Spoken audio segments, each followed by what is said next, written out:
America is now under martial law.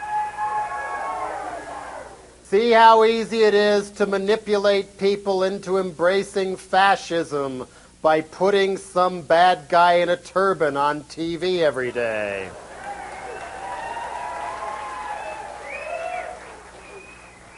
You asked for it, you got it.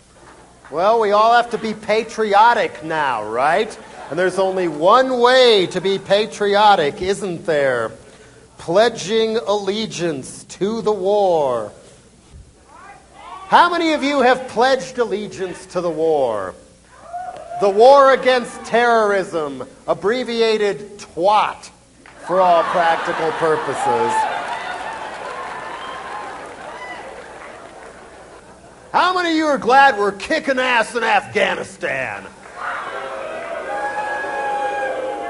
I heard initial cheers go up and then everybody caught themselves.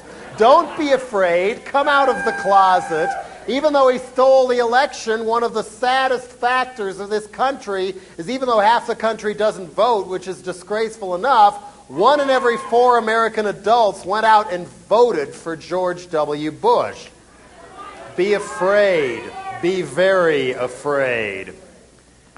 Isn't it interesting that whenever somebody named Bush gets into the White House, many people die? I'd like to read a little statistic for you now from the April 2002 edition of Harper's Magazine. Every issue of Harper's has this page called the Harper's Index with all kinds of mind-blowing statistics on them. Here's one. Estimated amount of U.S. dollars spent guarding our Mid-Eastern oil supply in the Persian Gulf. $50 billion. Estimated value of the crude oil coming out of the Persian Gulf, $19 billion. What is wrong with this picture? I don't like Osama bin Laden or Islamic fundamentalists either, especially the way they treat women, and I want to be safe from terrorism too. But I get equally frightened when somebody like George Bush comes out and says things like, "You're either with us or with the terrorists." Some choice. Where somehow we have to follow them clear over a cliff to a full-scale invasion of Iraq and burn every single bridge of goodwill we ever build in that part of the world, in Europe, and maybe even in this country as well. Now is the time to stand up and say, yo, we are not with Bush or the terrorists.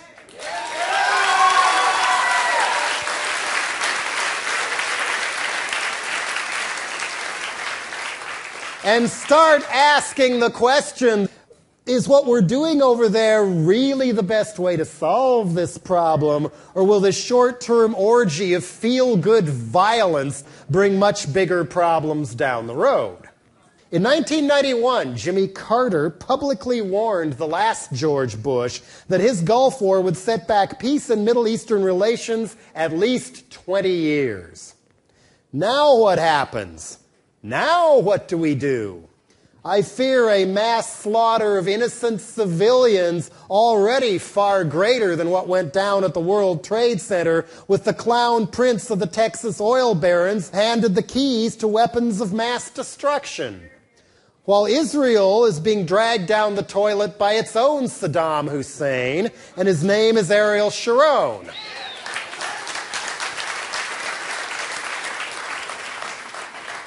I fear governments all over the world rounding up and attacking anybody who opposes their policies for any reason on the grounds that they are aiding terrorism. Kind of like the United States did when we locked up thousands of labor activists and immigrants in the 1920s for the crime of opposing World War I.